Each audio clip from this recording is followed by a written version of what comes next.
What's up, Choy?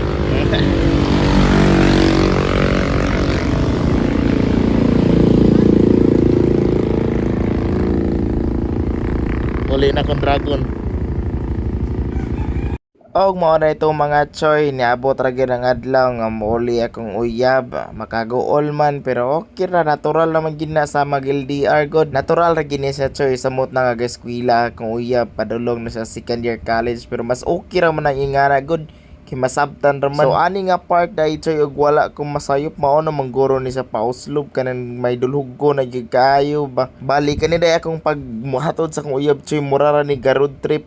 Kay wala man ko mag-expect nga makaabot ko sa Negros, kay syempre wa ko magtuo nga mahatod gina akong uyab og lapos dito mo to Negros to or Cebu to Negros, then Negros to Cebu. Within that day ra gyud almost 400 kilometers or plus.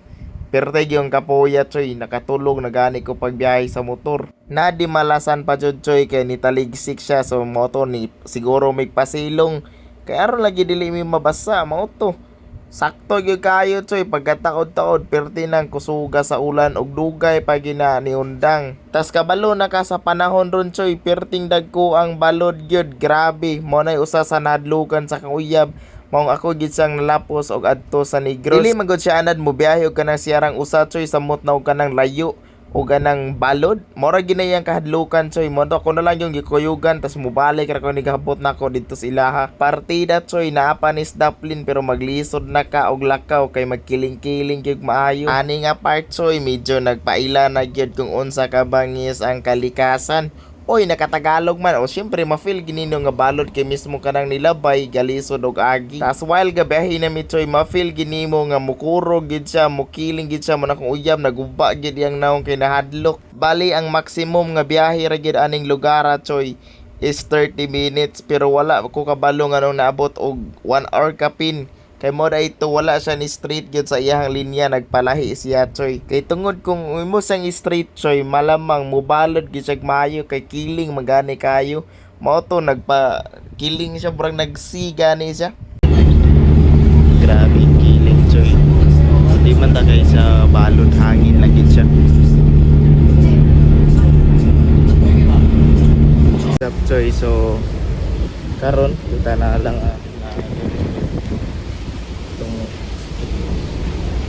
uyab.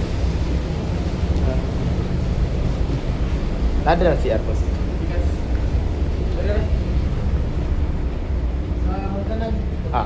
Abad.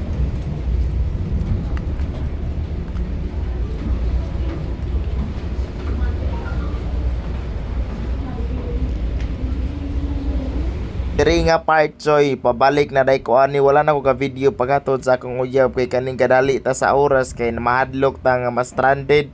Okay pa man ang tawag ugma pa ko mauli aning pagka mitabua, pero dili man pwede gyud kay basin nag mawala ang biyahe, maka-absent ko. Mas nilala lang gining pagbalik na nako Choy, kay ang balod nagkadagko na, tas ang hangin nagkakusog na. Diri nga part Choy, nagpatubangan ako, giganahan ko makakita sa view ba, bisag ing ana kay guba ang dagat. Arang-arang na lang ni siyang pagkabihi Choy, kay wala na kayo sa nilihay sa iyagyong linya. Iyan ang medyo gi-straight mo, nang medyo dali-dali ra ning pagkabiyahe.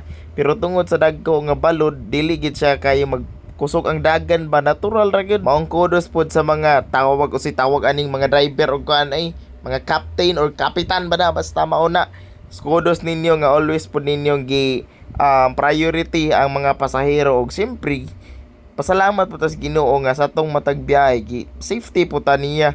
So ani nga part Choy, nag-expect na gyud ko nga gabi na akong maabot sa syudad, kay padulong pa lang ko dunggo aning mga orasa, feel na ko wa ko masayop alas 6 na. So akong ruta ni Choy from Batu, Patangil, dayon pa tuyok na gina, bali south to south, gituyok na nako ang tibok south. Wala na ta ka video ani nga part Choy, kanang padulong na gid uli until the end nga naabot ko sa Pasil, kay pirti na yung kapuya, gadali ko sa oras lang tawa lagi na akong naong. So ipakita lang nako unsay akong mga nakita nga picture or na picture na mo sa akong uyab while gabiyahe. Minindot man ang south to south, kay di na kayo guba ang dalan mo ng unta. Moabot ang panahon nga mas munindot pa ginang karsada diyang dapita, kay okay na kayo karong agyan. Kapuya gining mag voice over ta ay. So pero okay na ni, at least nalingaw ko sa akong biyahe og amping sa akong uyab.